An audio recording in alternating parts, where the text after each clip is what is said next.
तो फाइनली हमारा इंतजार खत्म हुआ और हमें साल 2021 खत्म होते होते एक और धमाका दे गया। वार्नर ब्रदर्स ने अपनी अपकमिंग फिल्म बैटमैन का ट्रेलर रिलीज कर दिया है, जिसका नाम उन्होंने इस बार the bat and the cat रखा है। तो फिल्मीफाई से मैं हूँ आपका होस्ट और दोस्त एजे और आज हम करने जा रहे हैं बैटमैन के सेकंड ट्रेलर का ब्रेकडाउन। तो चलिए वीडियो को शुरू करते हैं।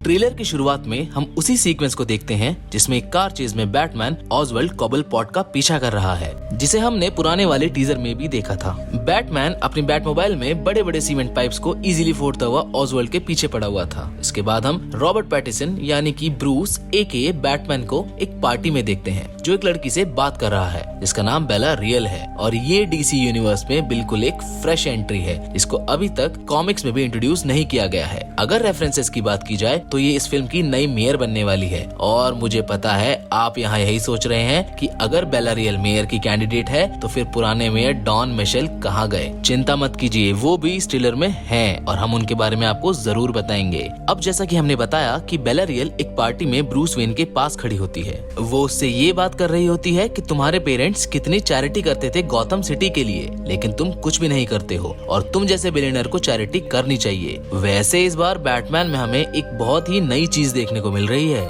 इस बार बैटमैन पहले के मुताबिक थोड़ा ज्यादा क्रूएल और सीरियस नजर आ रहा है, जैसे मानो कि किसी चीज का गिल्ट है और किसी मिशन पर निकला है। वैसे इस बैटमैन को घंटा किसी से फर्क भी नहीं पड़ता है। इस सीन के बाद फिर से हम ऑजवर्ल्ड एके पेंगुइन वाली कार चेज को देखते हैं, जहाँ में एक और बड़ी अच्छी डिटेल दिखाई देती है, जहाँ एक बोर्ड पर रॉबिन्सन लिखा है जो एक बहुत बड़ा रेफरेंस है डीसी यूनिवर्स से। आपको पता है रॉबिन्सन यहाँ जेरी रॉबिन्सन को रिप्रेजेंट कर रहा है जो कि बैटमैन के साइडकिक रॉबिन के क्रिएटर हैं और साथ ही में उन्होंने जोकर जैसे महान कैरेक्टर को भी क्रिएट किया है। इसका मतलब साफ है कि वार्नर ब्रदर्स इस फिल्म फ्रेंचाइज को लेके इस बार बहुत ही ज्यादा सीरियस लग रहे हैं। वैसे इन्हें आप फ्यूचर रेफरेंसेस मान सकते हैं। अब आगे हम बैटमैन को एक रूम में खड़ा हुआ देखते हैं जहाँ जमीन पर नीचे अ रियल चेंज लिखा होता है और साथ ही में वहीं एक मैप भी बना होता है जो कि ऑफ कोर्स गौतम को इंडिकेट करता है, मतलब कि वो मैप गौतम सिटी का है। और यहाँ से हमें इस फिल्म के मेन विलन रिडलर के बारे में पता चलना शुरू हो जाता है और इस बार रिडलर के एक्शन से ये पता चल रहा है कि ये जो भी सारी घटनाएं यहाँ हो रही हैं वो इस शहर के अतीत से जुड़ी हैं। मतलब अतीत में कुछ तो ऐसा हुआ है जिसकी वजह से रिडलर इन सब से बदला ले रहा है।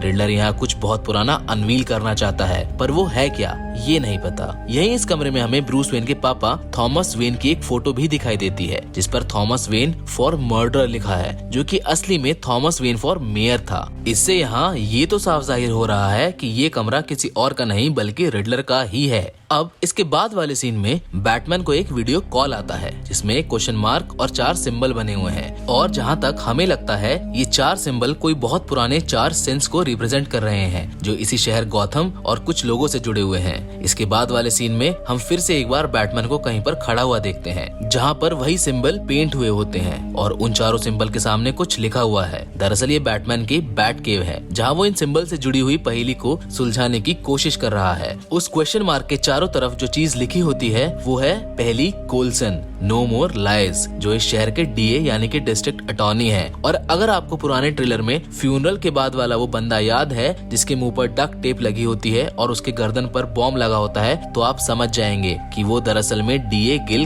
कोल्सन है। इसके बाद हम वहाँ सैवेज को देखते हैं जो कि शहर के कमिश्नर पीट सैवेज की तरफ इशारा करता है। फिर इसके बाद हम मिशेल नाम देखते हैं जो कि इस फिल्म के मेयर डॉन मिशेल को रिप्रेजेंट कर रहा है। और वो शुरू वाला सीन याद है आपको जिसमें एक आदमी के पूरे मुंह पर डक टेप लगी होती है और उस पे भी नो मोर लाइज लिखा होता है। दरअसल वो डॉन मिशेल ही हैं और वो फ्यूनरल जो दिखाया गया है वो उसी का फ्यूनरल है। और बाद में उसी फ्यूनरल में एक गाड़ी क्रैश हो जाती है जिसके अंदर से डीए निकलते हैं जिनकी हालत भी बिल्कुल डॉन जैसी ही है। इन सारे रेफरेंसेस के बाद हमें सीन की सबसे इम्पोर्टेंट डिटेल को नोटिस करते हैं जो कि है the sense of my father, जिसका साफ साफ मतलब है कि इन सब में ब्रूस वेन यानी कि बैटमैन के फादर भी इन्वॉल्व थे, जो हमें आगे एक सीन में भी दिखाया जाएगा। इसके बाद वाले सीन में हमें पहली बार कैट वुमन दिखाई जाती है यानी कि सेलेना काइल, जिसका किरदार जो क्रेविट्स निभा रही हैं। ब्रूस सेलेना के घर में होता है जहाँ दोनों के बीच में कुछ कॉन्वर्सेशन हो रही होती है और तभी ब्रूस के पास उसकी बिल्ली आ जाती है। वहाँ वो दोनों लड़ते भी हैं, अब पता नहीं लड़ क्यों रहे हैं।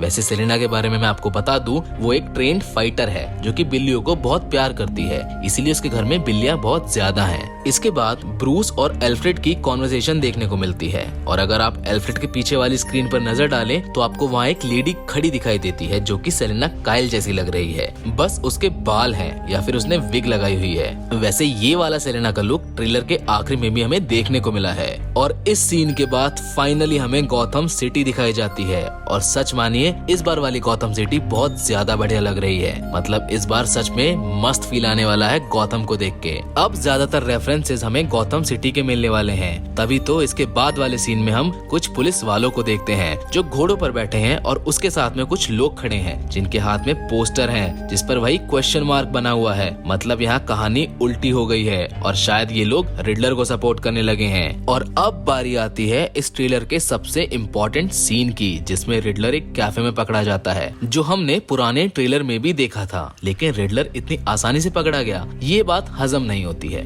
यहाँ इतनी बड़ी कॉन्स्पिरेसी को अंजाम दे रहा है और इतनी आसानी से पकड़ा जाए, कुछ तो गड़बड़ है। वैसे डीसी यूनिवर्स की खासियत है जिसमें ज्यादातर क्लाइमैक्स की झलक वो फिल्म के शुरुआत में ही दे देते हैं। अब इसके बाद हम बैटमैन और गॉर्डन को देखते हैं जो किसी खंडर जैसी जगह पर हैं, जहाँ एक गेट पर लिखा होता है वेयर इट ऑल बिगिन, जो ये इंडिकेट करता है कि यही वो जगह है जहाँ से इन सब की शुरुआत हुई है। वहीं उस गेट पर थॉम हॉल भी लिखा होता है जो पता नहीं क्या रिप्रेजेंट करेगा।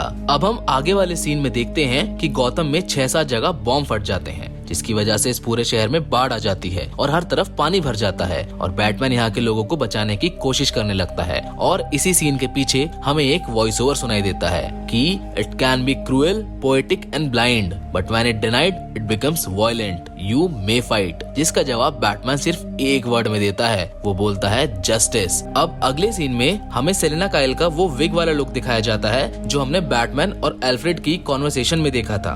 वैसे देखने से तो लग रहा है कि वो किसी क्लब में है और उसके पीछे ब्रूस है हुडी पहने हुए, जिसकी आंखें ऐसी लग रही हैं जैसे उसने उसमें काजल भर लिया हो। इसके बाद वाले सीन में हम कुछ स्नाइपर्स को देखते हैं जो किसी को ठोकने के चक्कर में हैं, लेकिन वहाँ बैटमैन और कैटवुमन आ जाते हैं जो मिलकर उनकी धुलाई कर देते हैं।